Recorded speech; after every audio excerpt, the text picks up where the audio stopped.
آج اتوار تھا، آفس سے چھٹی تھی۔ ترہان تسلی سے اپنی نیند پوری کر کے اٹھا اور باہر آیا۔ پھول اسے دیکھتے ہی اس کے پاس آئی۔ بابا، پھول نے ترہان کو دیکھ کر کہا۔ بابا نہیں چاچو، چاچو بولو، ترہان نے اسے گود میں لے کر کہا۔ پھول بولنے کی کوشش کرنے لگی۔ کیوں بھائی، تمہیں بابا کہہ رہی ہے؟ یہ تو اچھی بات ہے، کہنے دو۔ سبین نے ترہان کو ٹوکا۔ نہیں ماما، اس کے بابا ہان بھیا تھے۔ جو رشتے ہیں بچوں کو وہی پتہ ہونے چاہیے نا، ترہان نے جواب دیا۔ اس میں حرج نہیں اگر یہ تمہیں بابا بول رہی ہے تو۔ سبین کو ترہان کی بات ہضم نہیں ہوئی۔ بس مجھے اچھا لگتا ہے کہ یہ مجھے چاچو ہی بولے۔ خیر وفا کہاں ہے؟ ترہان نے وفا کو ڈھونڈتے ہوئے پوچھا۔ اندر ہے، کچن میں ناشتہ بنا رہی ہے، جاؤ بتا دو، تم نے جو کھانا ہے بنا دے گی۔ سبین نے چائے کا گھونٹ بھرتے ہوئے کہا۔ جی اچھا، آپ دادو کے پاس بیٹھو، میں ابھی آیا، اوکے۔ پھول کے گال چوم کر اس نے اسے سبین کے پاس بٹھایا اور خود کچن میں چلا گیا۔ Good morning. کچن کی سلیب سے ٹیک لگا کر ترہان نے وفا کے اجلے چہرے کو دیکھتے ہوئے کہا۔ Good morning. وفا نے مسکرا کر جواب دیا۔ ترہان خاموشی سے اس کے صاف ستھرے چہرے کو دیکھنے لگا۔ کیا لوگے ناشتے میں؟ وفا نے پوچھا۔ جو آپ اپنے لیے بنا رہی ہیں وہی بنا دیں۔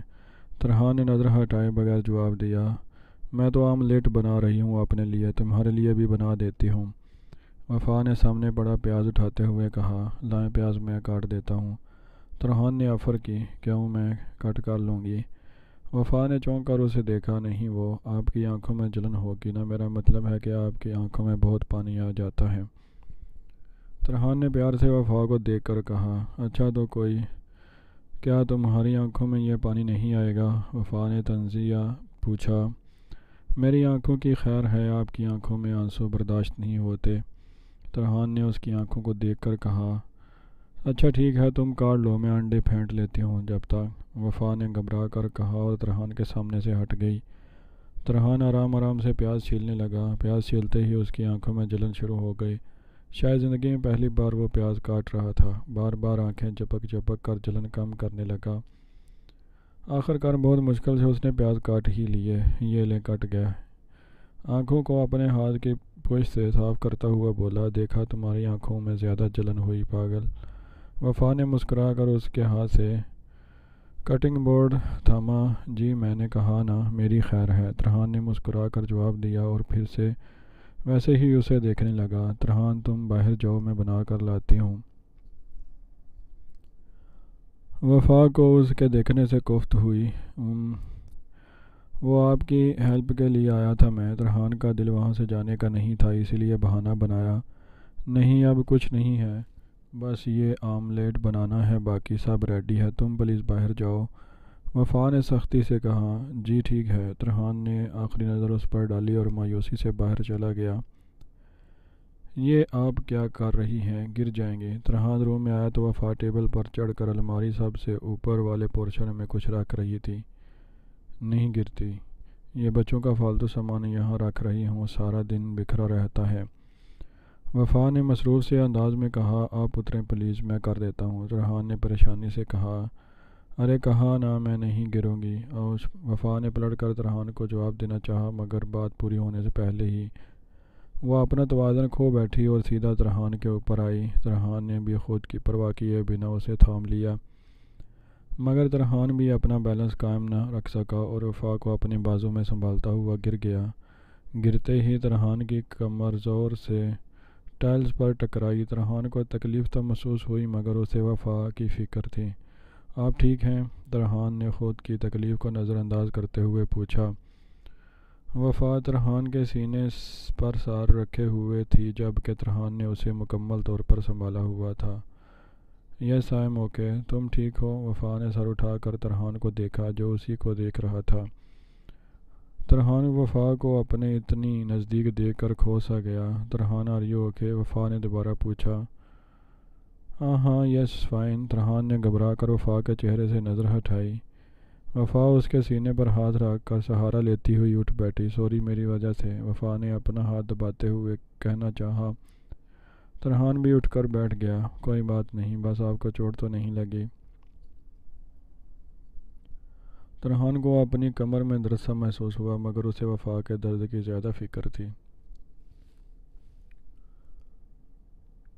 نہیں، میں کون سا زمین پر گری، تم ہی گرے ہو، تمہیں لگی ہوگی نا چوٹ؟ وفا نے فکر مندی سے پوچھا۔ نہیں، اتنی نہیں لگی، میں ٹھیک ہوں، ترحان نے تسلی دی، ورنہ اس سے ٹھیک سے اٹھا بھی نہیں جا رہا تھا۔ بیڈ کا سہارا لے کر وہ کھڑا ہوا۔ اب آپ پلیز آئندہ ایسے کام خود مت کریے گا، مجھے بتا دیں، میں کر دیتا ہوں، ترحان نے آہنی کوہنی سا لاتے ہوئے کہا۔ نہیں، اب تو ہو گیا، تھینکس۔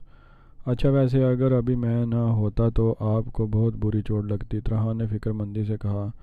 مگر مجھے لگتا تمہیں چوٹ لگی ہے، تم بتا نہیں رہے۔ وفا نے سر ہلا کر جواب دیا، جی لگی تو ہے، کمر میں شاید زیادہ لگ گئی، درد محسوس ہو رہا ہے، مگر آرام کروں گا تو ٹھیک ہو جائے گا، ترحان نے مسکرا کر جواب دیا۔ وفا کا اپنے لیے فکر مند ہونا اسے بہت اچھا لگا تھا۔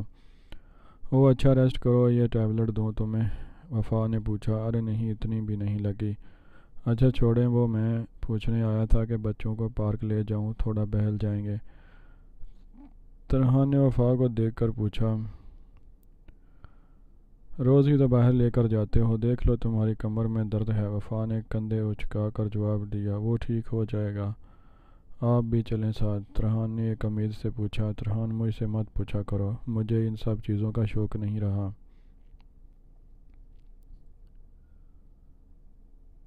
وفا نے اکتا کر جواب دیا۔ اچھا، ایم سوری، اب ناراض مت ہوں، آئندہ نہیں پوچھوں گا، ترحان نے مایوسی سے جواب دیا۔ It's okay. وفا اپنے کام میں دوبارہ مصروف ہو گئی اور ترحان مایوس سا ہو کر وہاں سے چلا گیا۔ حامد کی سالگرہ آ رہی ہے اگلے ہفتے، بار بار پوچھ رہا تھا مجھ سے کہ میری برتھ ڈے کیسے سیلیبریٹ کریں گے، میرا خیال اس کے لیے کوئی اچھا سا کیک بنوا لیں، کیا کہتی ہو وفا؟ سبین نے گمسم سی بیٹھی وفا سے پوچھا۔ ہوں، کسی سیلیبریشن آنٹی، یہ سب تو آہان ہی کرتے تھے، میرا تو اب یہ سب کرنے کا دل ہی نہیں کرتا، وفا نے اداسی سے کہا۔ تو کیا ہو گیا بیٹا، بچوں کی خوشی کے لیے تو کرنا پڑتا ہے، ترحان کر لے گا سب کچھ، سبین نے نرمی سے کہا۔ جی میں کر لوں گا، حامد کا دل ہے کہ وہ اپنے فرینڈز کو بھی بلائے، بچہ ہے، اگر سیلیبریٹ نہ کی تو ہرٹ ہوگا، ترحان نے بھی ہاں میں ہاں ملائی کہ چلو اسی بہانے گھر کا ماحول کچھ بدلے گا۔ ٹھیک ہے ترحان، تم کیک آرڈر کر دینا، باقی میں اور آنٹی گھر میں مل کر کچھ اچھا بنا لیں گے۔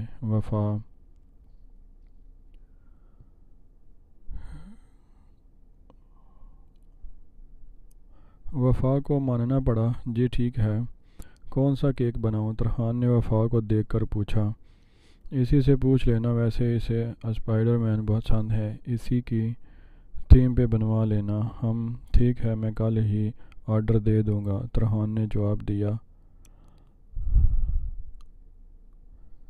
وفا رات کے آدھے پہر اٹھ کر کمرے میں بنی کھڑکی کے پاس جا کر کھڑی ہو گئی۔ حامد کی 2 دن بعد سالگرہ تھی، اس وقت اسے شدت سے آہان کی یاد آ رہی تھی۔ اسے حامد کی پہلی سالگرہ یاد آنے لگی جب سب کتنے خوش تھے، نہ جانے وہ کتنی دیر سے یہاں کھڑی خاموشی سے آنسو بہا رہی تھی۔ ترحان کی آنکھ معمول کے مطابق کھلی تو اس نے روز کی طرح سب سے پہلے وفا کو دیکھنے کی غرض سے گردن موڑ کر بیڈ کی اس سمت دیکھا جہاں وفا سوئی تھی، مگر وہاں وفا موجود نہ تھی۔ وہ ایک دم پریشان ہو کر اٹھ بیٹھا، جیسے ہی پلٹ کر دیکھا تو وفا اسے نظر آ گئی۔ وہ گہرا سانس لے کر اس کے پاس آیا۔ آپ سوئی نہیں اب تک؟ ترحان نے نرمی سے پوچھا۔ نہیں، وفا نے مختصر سا جواب دیا۔ کیا ہوا، آپ ٹھیک تو ہیں؟ ترحان نے فکر مندی سے کہا اور غور سے وفا کا چہرہ دیکھنے لگا جہاں آنسو چمک رہے تھے۔ سو جاؤ تم، وفا نے سنجیدگی سے جواب دیا۔ آپ رو رہی ہیں، پلیز آپ روئیں مت، بتائیں کیا ہوا؟ ترحان نے بے چینی سے پوچھا۔ پلیز ترحان، میں نے کہا نا سو جاؤ تم، وفا نے اکتا کر جواب دیا۔ مگر میں ایسے کیسے سو سکتا ہوں، یوں آپ کو روتا دیکھ کر بھلا مجھے بھی نیند کہاں آئے گی، ترحان نے محبت سے کہا۔ وفا خاموش رہی۔ پلیز وفا، آپ یوں روئیں مت، آپ پلیز ترحان، ہر وقت میرے سر پر سوار مت رہا کرو، اب تم مجھے اپنی مرضی سے رونے بھی نہیں دیتے۔ وفا کو ایک قدم ترحان پر غصہ آیا اور اس نے چلا کر کہا، وہ میں تو بس۔ ترحان کو وفا کے اس طرح غصہ کرنے پر شدید دکھ ہوا۔ پلیز تم اس وقت یہاں سے چلے جاؤ، مجھے کچھ دیر اکیلا چھوڑ دو۔ وفا نے روتے ہوئے کہا، ٹھیک ہے، میں چلا جاتا ہوں، آپ میری وجہ سے پریشان مت ہوں۔ ترحان نے دکھ سے کہا اور تھوڑی دیر وفا کو دیکھ کر روم سے ہی چلا گیا۔ وہ باہر آ کر لانج میں سر تھام کر بیٹھ گیا۔ وہ تو مجھے موقع ہی نہیں دے رہی کہ میں ان کا غم کم کر سکوں۔ کیسے برداشت کروں میں ان کی یہ تکلیف؟ آہ کاش احان بھیا آپ کی جگہ میں ہوتا اور آپ وفا کے ساتھ ہوتے، کم از کم وہ آج اس طرح تڑپ نہ رہی ہوتی۔ ترحان دل ہی دل میں دکھ سے سوچنے لگا، وفا کے اس طرح چلانے پر ترحان کو بھی دکھ ہوا، مگر شاید وفا کو ترحان کے دکھ کا احساس ہی نہیں تھا۔ کیا ہوا ترحان بیٹا، یہاں کیوں بیٹھے ہو؟ پانی کا خالی گلاس ہاتھ میں لیے سبین پریشانی سے ترحان کے پاس آئیں۔ وہ ویسے ہی ماما روم میں تھوڑی گھبراہٹ ہو رہی تھی اس لیے آ گیا۔ ترحان نے خود کو نارمل کرتے ہوئے کہا، کیا وفا نے کچھ کہا؟ سبین ترحان کی آنکھوں میں چھپے غم کو سمجھ گئیں۔ نہیں ماما، انہوں نے کچھ نہیں کہا، بس میں ہی پاگل ہوں، ہر وقت سر پر سوار رہتا ہوں ان کے۔ ترحان نے افسوس سے کہا، تم شوہر ہو اس کے، اب اسے یہ بات سمجھ لینی چاہیے۔ احان اب واپس لوٹ کر نہیں آئے گا، کیوں خود کو پریشان کرتی رہتی ہے وہ؟ سبین نے بھی افسوس کیا، ماما ابھی کچھ وقت لگے گا، پریشان مت ہوں۔ ترحان نے سبین کا ہاتھ تھام کر کہا، ترحان میرے بچے، تم کتنا بدل گئے ہو وفا کے لیے، کیا سے کیا بن گئے ہو۔ کہاں تو ہر بات پر ضد کرتے تھے، غصہ کرتے تھے، اور اب تو جیسے وہ سب بھول ہی گئے ہو۔ سبین نے محبت سے ترحان کے چہرے پر ہاتھ پھیر کر کہا، بس ماما، حالات بھی تو کچھ بدل گئے ہیں، سب ہی بدل گئے ہیں، وفا بھی تو کتنی بدل گئی ہے، میں تو ترس گیا ہوں ان کی مسکراہٹ دیکھنے کے لیے۔ ترحان نے کھوئے ہوئے انداز میں کہا، انشاءاللہ بیٹا، اللہ دوبارہ اسے ہماری زندگی میں خوشیاں لائے گا، وفا بھی مسکرائے گی اور تم بھی، اللہ تمہیں ہمت دے حالات کا مقابلہ کرنے کی۔ سبین نے دعا دی۔ ترحان آمین کہہ کر سبین کی گود میں سر رکھ کر لیٹ گیا۔ سبین اس کے بالوں میں نرمی سے ہاتھ چلانے لگیں۔